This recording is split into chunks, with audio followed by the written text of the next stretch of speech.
The stage was Beijing. The message was global. And the audience was the entire Western world.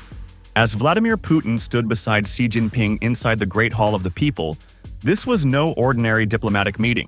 This was a declaration. A declaration that the Russia-China axis is not weakening under sanctions, wars, military pressure, or isolation. It is hardening. And now, Moscow and Beijing are openly telling the world. The era of Western dominance is being challenged.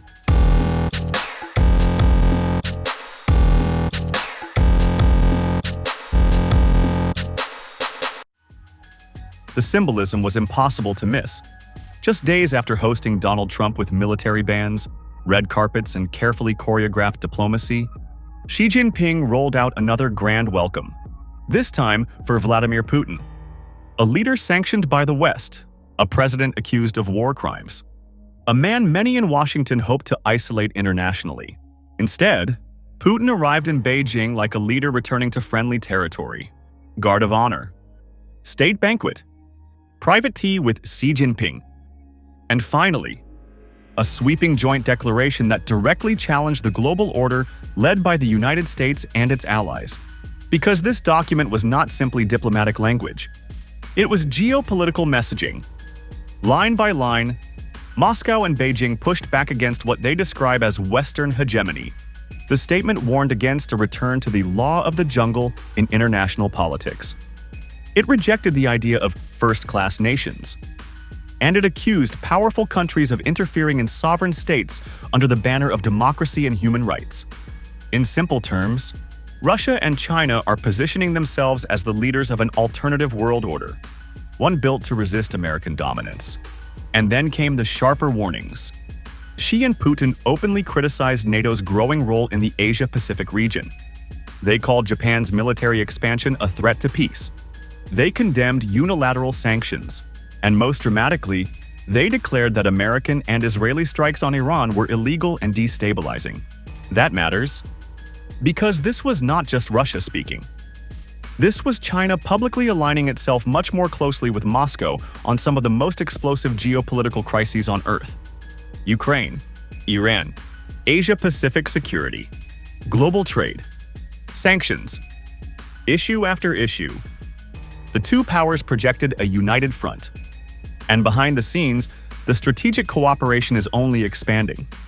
Russia and China are deepening military coordination, expanding energy partnerships, linking navigation systems like GLONASS and Beidou, increasing trade in yuan and rubles instead of dollars. Together, they are trying to build systems less vulnerable to Western financial pressure. That is one of the biggest long-term stories unfolding right now. Because beneath the smiles and handshakes, a silent global power struggle is accelerating. For Putin, this visit carried enormous importance. After years of war in Ukraine and growing dependence on Beijing, China has effectively become Russia's economic lifeline, buying massive volumes of Russian oil, keeping trade flowing under sanctions, and giving Moscow diplomatic cover at the United Nations. Without China, Russia's isolation would look very different. And for Xi Jinping, Russia remains strategically valuable. Because Beijing understands something very clearly. A weakened Russia means a stronger United States. That is why China continues walking a careful diplomatic tightrope, publicly calling for peace, while simultaneously strengthening ties with Moscow. And now, with wars raging in Ukraine and the Middle East, China wants to present itself as the center of a new multipolar world. Perhaps that is the real significance of this summit. Not merely that Putin visited China, but that China is increasingly becoming the meeting point of rival global power centers. America, Russia, Iran, the Gulf, Europe, the Global South. All roads, increasingly, seem to pass through Beijing. And Xi Jinping wants the world to see exactly that. Because the message from this summit was loud, calculated, and unmistakable.